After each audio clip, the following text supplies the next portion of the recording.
Ang tanong ngayon, ano silbi? Yung mga pinagbubulgar nitong si Senador Ping Lacson na kesyo sandamakmak, bilyon-bilyon ang pork barrel ng mga congressman. Di ba siya nagsabi nun? Ang pinakamababa raw na iilan, ang nakuha, mahigit 600 milyon eh. Mahigit ha? Kulang sa 700 milyon. O di, mga kaibigan, ang laki pa rin nun. Kasi dati, ang pork barrel lamang ng mga congressman ay 75 million bawat isa. Pero, ano na ho yun eh? Hindi na dapat pinag-uusapan yung magkano ang halaga ng pork barrel. Lalo na to, laki, di ba? Nakakalula. Huwag na nating ipilit yung gusto nating mamamayan na walang pork barrel. Ha? Pero, hindi lang naman yung gusto natin eh. Ito'y mga mambabatas na supposed to be tagagawa ng batas. Di ba? Yun ang mandato. Yun ang mandate nila. Kapangyarihang ibinibigay sa kanila sa ilalim ng saligang batas. Pero sila yung tumatarantado sa batas. Paano yung batas na ginawang desisyon ng Korte Suprema na ipinagbabawal? Na sinabi ng Korte Suprema na ang anumang uri ng pork barrel, kaya ano pa man ang tawag dyan. Mga kaibigan, di ba? Sa panahon na nakaraang administrasyon, PDAP, iba-iba pangalan niya, meron DAP, di ba? Pinapalitan para hindi mabuko. Eto, meron pang binulgar sila, di ba? Yung nakaparada sa PITC, di ba? Na kung ilang bilyon din yun, mga kaibigan. DSWD, hindi nagagamit na pondo. Big sabihin, tinatago. Dapat yan, ibalik sa gobyerno, di ba? Pero may krimen dun eh. Kapag hindi mo ginamit, especially kung halimbawa DSWD, abay, nasa pandemya tayo, nasa kalamidad tayo. Katakot-takot ang calamities. Hindi ba? Saan nyo iuukol yan? Magpapakita, kunyari, namigay na naman ng relief. Relief? Ano yun? May nabago ba sa buhay ng mga tao? Bibigyan mo ng relief? Ano yan? Hanggang di nakakabangon, pakakainin nyo ba yun? Ganun na lang ba ang trabaho ng gobyerno? Ba hindi, di ba? Mali, mga kaibigan. Pero itong mga congressman, ang kakapal din, mga senador, ang kakapal din eh. Isipin mo, binulgar. Doon kayo mag-isip ha. Ang dami nga niyang pork barrel. Siyempre, bida siya, di ba? Ang galing ni Senator Lacson. Isipin mo, pinagmamalasakitan ng taong bayan. Kasi binulgar niya. Ito naman yun yung mga gunggong na taong bayan. Sabi ko nga sa inyo hindi pa nangyayari, sinasabi na natin Nabasa na kasi natin ito Kumbaga sa comics, Kumbaga sa pelikula, napanood na natin ito, mga kaibigan. Kasi taon-taon, at sinasabi nga ni Angara nananatili pa rin po. Ibig sabihin, kung ano yung dati, yung pa rin ngayon. Di ba? Kaya nananatili. Pa rin po ang adhikain.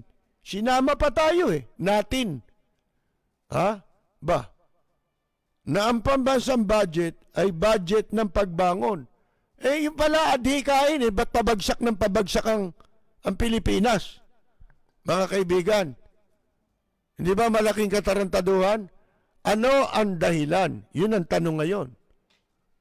bakit sa kabila na itong, magkano yung budget na yun? 4.5 trillion budget sa 2021, sa kabila na ito'y tadtad ng katakot-takot na pork barrel ng mga congressman, mga kaibigan, bakit naipasa ito? Ano ang dahilan? Di ba? Oh. Isipin mo, ang pagkakapasa pa, walang abstentions. Ha? O kaya, negative o kontrang boto. Ha? Walang pumirmis eh. Yung abstention, di ba? Pirmis ka lang. Wala kang hindi ka positive, hindi ka rin negative vote. Di ba? Oh, wala eh. Mga kaibigan eh. 22 doon sa 24 na senador. Siguro yung dalawa nahiya ng bumoto. 22 na yan eh. Ha? Pag bumoto pa kami, kwan yan.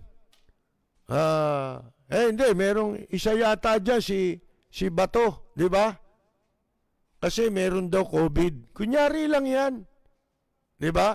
Baka nga ang hindi pa bumoto rito, yung talagang pusakal na Dutertaning eh. Di ba?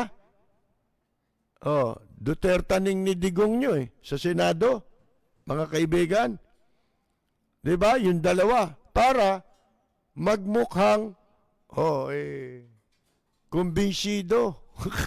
Paano i-justify ni Senator Lacson yun, Aber? Paki-justify nga ng Senado ito. Mga kaibigan, pakiliwanag nyo nga yan. Ang sabi nyo, binulgar nyo eh. Ito naman mga nasa media na nagdyaryo nito, parang mga asong gutom din ito eh. Tulad nung ginagawa nila ngayon dyan sa Korte Suprema, di ba? Mga kaibigan. Walang preno kung bumatikos. Malalim at makatwirang komentaryo. Mag-ingat ang mga politikong gumagawa ng kalokohan at baka kayo ay tamaan ng Rapid Fire! Appointed po si ex-president, ex-BFF ni Digong nyo, si Gloria Macapagal Arroyo bilang advisor sa Clark. Mga kaibigan, kala ko pa may kampanya kayo laban sa kurap. Ba't nandyan yan? Ba't na-appoint yan? Ba't mo in-appoint yan? Kahit naman di mo i-appoint yan, alam naman na kinukonsultan nyo rin yan di ba? Kasi common objective sila eh. Basta kailangan wala na makapasok na kalaban. Ito tingnan ninyo. Bakit walang tunay na oposisyon sa Senado?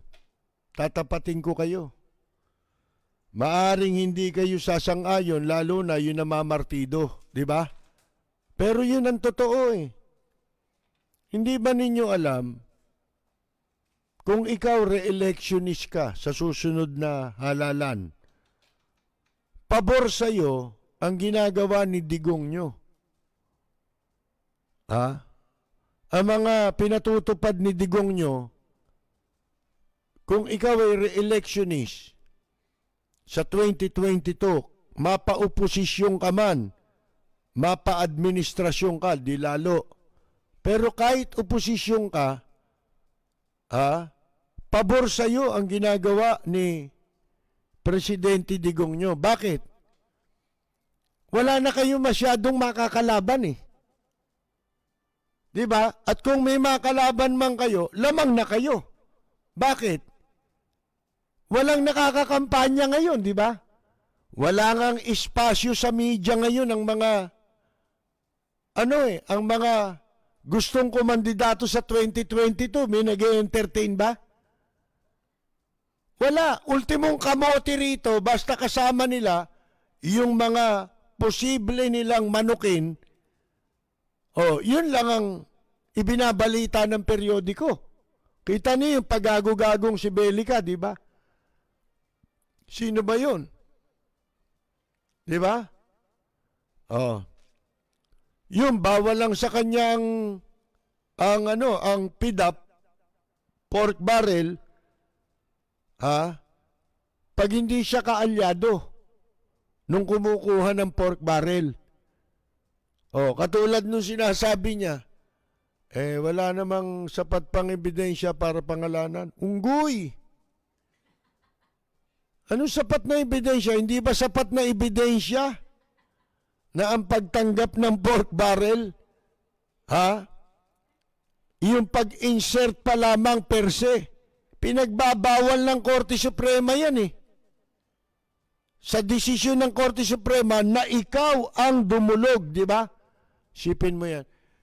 Analyze nyo ang politika ngayon, Simpleng-simple lang.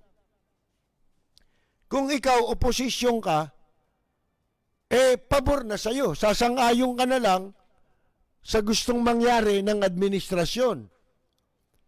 Mag-imbento ka na lang ng iimbestigahan mo, parang si Risa Ontiveros. O, paimbestigahan mo yung mga congressman. Tignan ko nga. O, di ba? Mapapaimbestigahan nyo ba yan, yung mga nagpapapasok ng inchik dito sa pamamagitan ng endorsement nila sa Department of Foreign Affairs? Kapalit ng pastillas scam. Ito, kung scam ito ng mga magnanakaw sa Congress na nagpapapasok ng inchik dito. Siyempre, kapalit niya bayad. Ano yan, mga gago? Oh. Pabor sa kanila kung ano man ang ginagawa ni Presidente Digong nyo. Kasi, nakapwesto sila eh. Pag dumating ang eleksyon, di ba, wala pang makakampanya ngayon, di ba? Lalo na, idineklara nila ang pandemic hanggang 2021, di ba? Hanggang December 2021. Yung mga panahon na yun, may kampanya na nun. Bago pa nga mag-Disyembre, may kampanya na nun eh. Lalo na, presidential election na to eh. Di ba? 2022. Walang makaporma. Di lamang sila, pabor sa kanila yon. Kahit na kayo magtaka, si Dribble, si Franklin Dribble, dinribble pa tayo eh. Ang laki raw na nakaparadang pondo sa PITC. Ba't na-approve? Diba? Paano na ipasa? The same budget. Tigmak ng pagnanakaw yan. Yung budget na yan. Dahil sa pork barrel. Sabihin niyo sa akin kung hindi totoo. Pabor sa kanila yung pagkakasara ng ABS-CBN. Walang ibang pwedeng interviewin. Sila lang. Mga kaibigan, tulad nung ginawa ni Hitler nung araw, ganun. Nung una, mabait sa media. Nung nasa kapangyarihan iba na. Yun, trabaho ni Hitler yun eh. Mga kaibigan eh. Ngayon, ito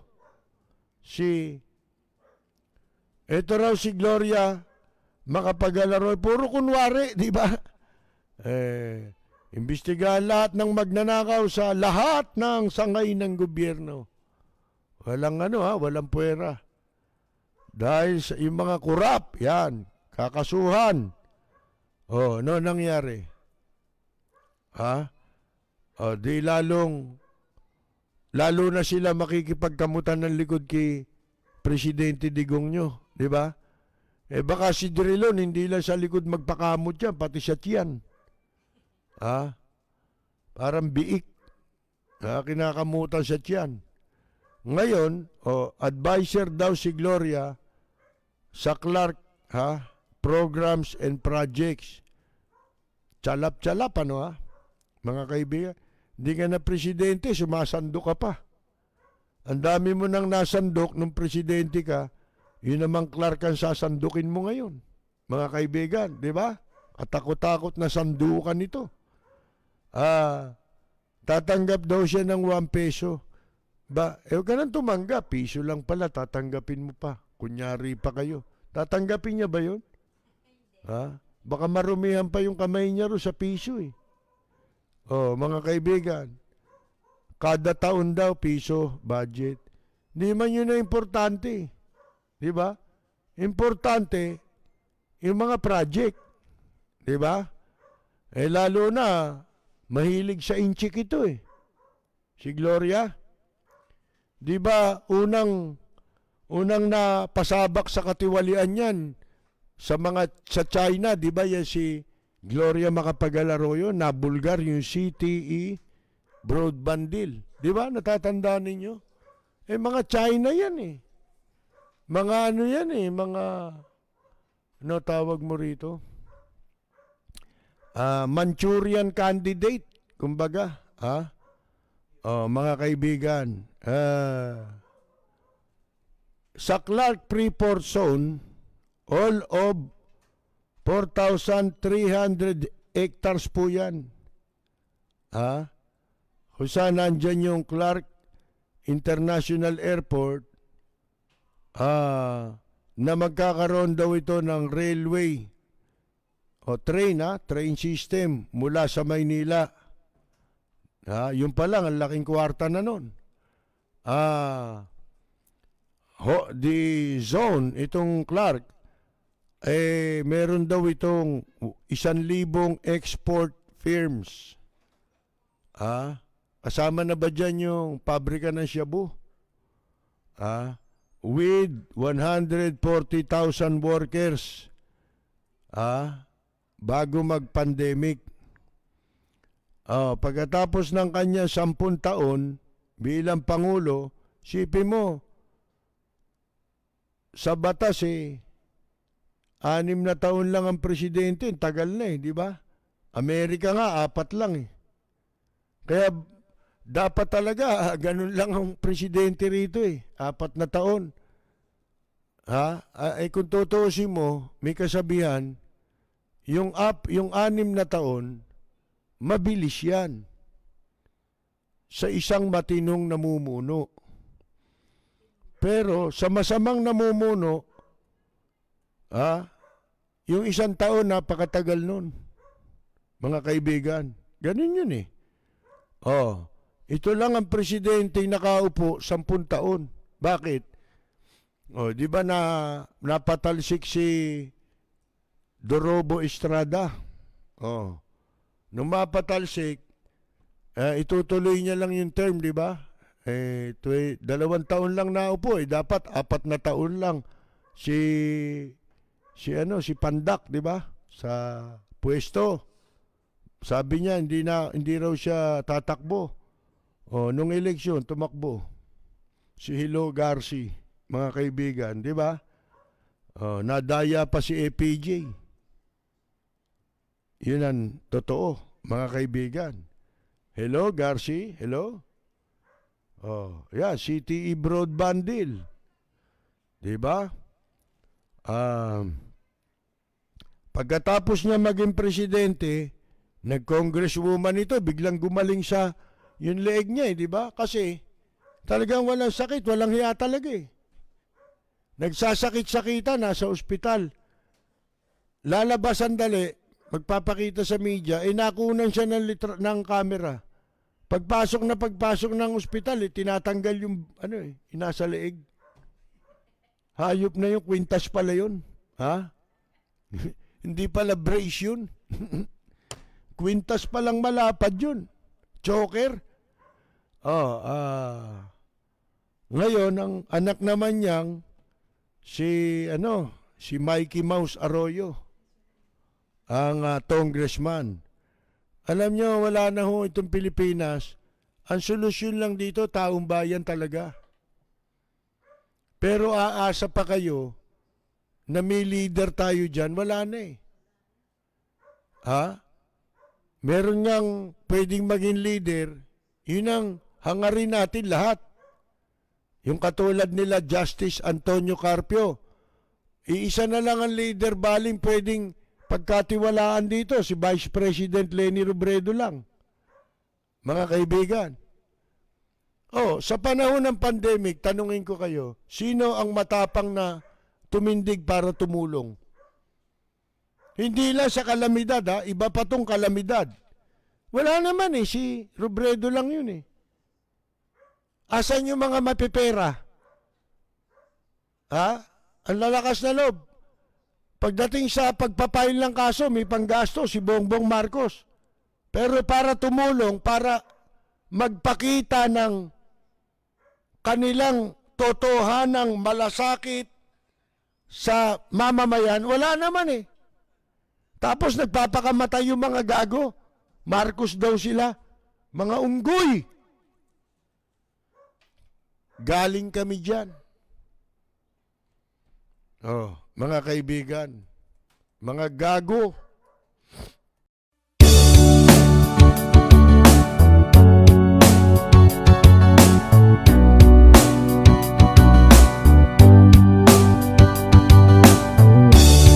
Kay sarap kumain ng rice, pero can afford the price. Karne, gulay at fish, gasolina, dilis, mga presyo'y kakainis. Hay! Bakit ba tayo'y naghihirap habang ang iba'y nagpapasarap? Kahit anong sikap hanggat may mga kurap na ang business nila ay crime. Kukurakot sila doon sa left, kukurakot din doon sa right. Ang dasal ko lang, bangungutin sila tonight. Kawatan ng money, money, money. Ay naku, kayo ay huling, huling, huli. Mga adik sa pera, gamal sa kwalta. Tigilan nyo na ang mag-siting-siting, pagkat kayo na ay booking-booking. Huwag galit sa pera, baka kayo makarma. Yeah, lagi na lang nako-compromise, kahit gusto pa ng extra rice. Ang kita'y maliit, laging kapos sa budget. Ako ay nabubwisit. Shit! Bakit ba tayo'y naghihirap habang ang iba'y nagpapasarap? Kahit anong sikap hanggat may mga kurap na ang business nila ay crime. Kukurakot sila doon sa left, kukurakot din doon sa right. Magdasal tayo, bangungutin sila tonight. Kawatan ng money, money, money. Ay naku, kayo ay huling, huling, huli. Mga adik sa pera, gahaman sa kwalta. Tigilan nyo na ang mag-siting-siting, pagkat kayo na ay booking-booking. Huwag galit sa pera, baka kayo makarma. Yeah!